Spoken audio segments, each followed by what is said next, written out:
مؤسسه تحصیلات میانی عمومی رقم 49 دهه دشت خوزی فعالیت خود را مطابق طلبات قانون جمهوری تاجیکستان درباره معارف به راه مانده در سمت تعلیم و تربیت نسل نورس به نتیجه های نظررس نائل گردیده است. من محمود صاحب نظر گدابویویچ دиректори مؤسسه تحصیلات میانه عمومی رقم 49 دهه دشت خوزی شهر پنجکند میباشم. در مؤسسه ما 27 نفر آموزگار کار و فعالیت مینمایند که از روی اختصاص از آنها 9 نفرشان زنها میباشند. خوانندگان مؤسسه ما 515 نفر که از آن جمله 220 نفر آنها دختران میباشند. خوانندگان مؤسسه ما در المپیادهای شهری، ولایتی، جمهوریوی اشتراک نموده سزاوار جایهای نمایان گردیدند.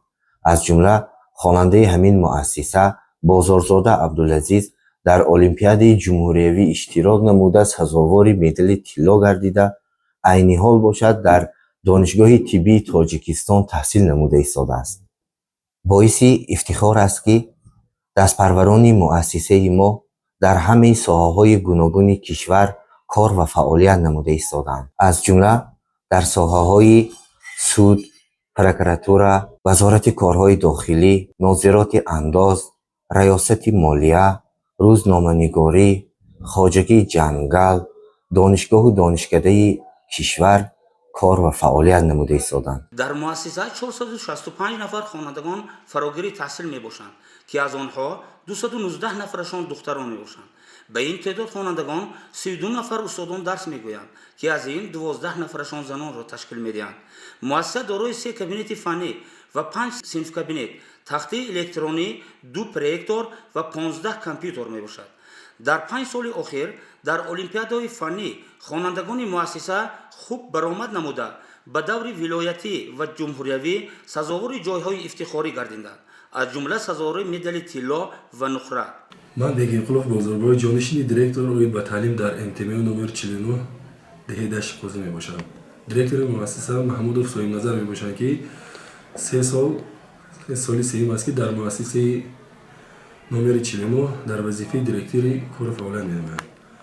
مؤسسه تحصیلات میانه عمومی نمر 49 سال 1966 ساخته و استفاده داده شده است که بینای علاوگی بینای نو در سال 2014 ساخته و استفاده داده شد. حالا در مؤسسه باشد 26 نفر آموزگاران فعالیت می‌نمایند، یعنی که درس میگن به خوانندگان.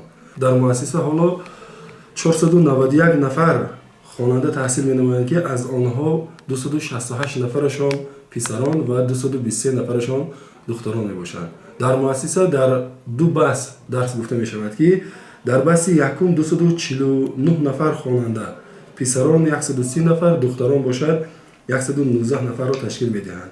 در بحث دوم 249 نفر خواننده تحصیل می‌نمایند که از این شماره 138 نفرش را پسران 104 نفرش را باشد دختران تشکیل میدهند. در 3 زمینه تحصیل باشد در مؤسسه تحصیلات میانه عمومی نمر 49 در صنف‌های 1 و 4 همگی 192 نفر، در از این شماره باشد 109 نفرشان را پسران 83 نفرشان را دختران تشکیل میدهند. در صنف‌های 5 و 9 همگی 230 نفر خواننده درس میخوانند که 126 نفرشان دختر 104 نفرشان باشد پسران را تشکیل میدهند. در صنف‌های 10 و 11 باشد شماره خوانندگان 69 نفر می باشد. 33 نفرشان پسران، 36 نفرشان دختران می باشند. سال گذشته مؤسسه ما را 18 نفر ختم کردند که از آن 4 نفرشان دختران بودند. از خواننده‌های ختم نموده 14 نفرشان به مرکز ملی تستی حجتشان را سپاریده در دانشکده و دانشگاه‌ها تحصیل نموده ایستاده‌اند.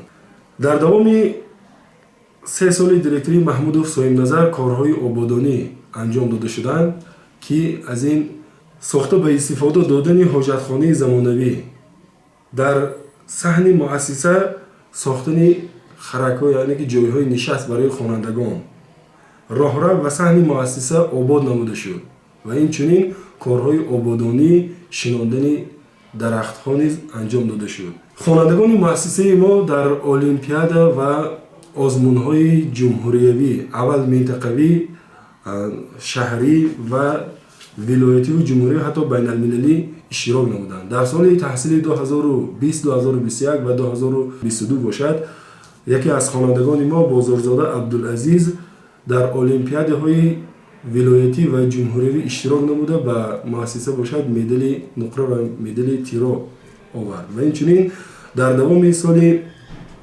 تحصیل در صنف 11 تحصیل نمودنش در المپیاد جمهوری اشتراک نموده سزاوار جای یکم گردید و اینچنین در سال خوانش 2021 2022 در المپیادهای بین المللی که در شهر تاشکند گذرانده شد در آن نیز اشتراک نموده سزاوار جای گردید و اینچنین خوانندگان ما در آزمون‌های گیوگرافیدانان بهترین نیز سوالواران نیز اشتراک نموده در ناحیه سزاوار جای یکم در سال اولی گذراندن در سال دوم باشد سزاوار جای دوم گردیدند و اینچنین خوانندگان ما از قبیل گلمیری بهزاد از فن حقوق در المپیاد ولایتی راه یافته بود، برهانیان نومان از فن گیوگرافیا، بهریزاده پهلوان از فن گیوگرافیا، محمودزاده فروغ تا المپیاد جمهوری از فن تاریخ اشتراک نموده بود، بدلزاده از فن فیزیکا در آزمون جمهوری اشتراک نموده سزاوار جای دوم گردید، خوزه مفضل در المپیاد جمهوری از فن حقوق اشتراک نموده بود.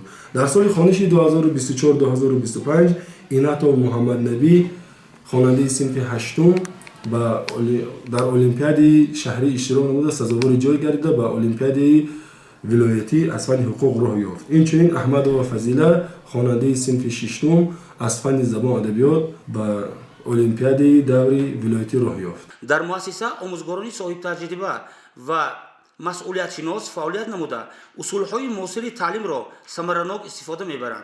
سطح دانش خوانندگان سال از سال بهتر گردیده آنها در آزمونهای فنی و چاره‌بینی‌های فرهنگی و ورزشی فعالانه اشتراک می‌نمایند.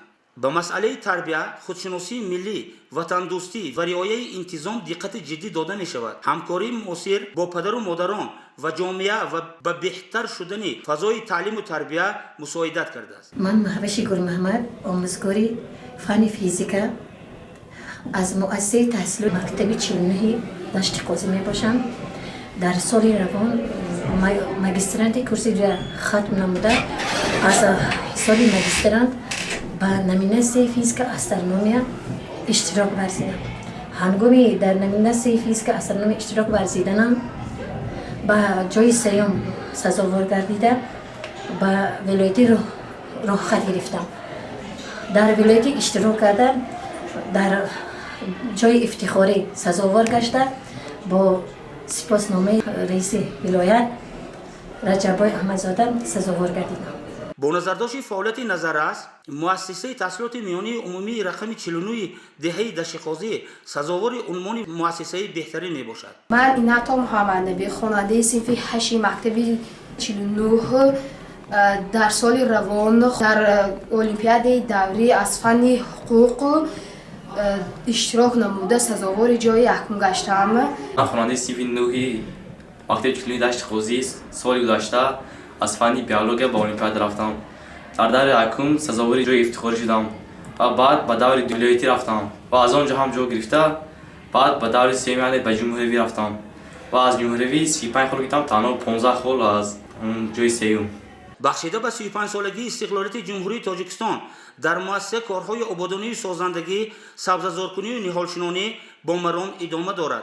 باوری بر آن است که استادان و خوانندگان مؤسسه تحصیلات میانی عمومی رقم 49 35 سالگی این عید بزرگ ملت را با دستاوردهای نظررس پیشواز می‌گیرند.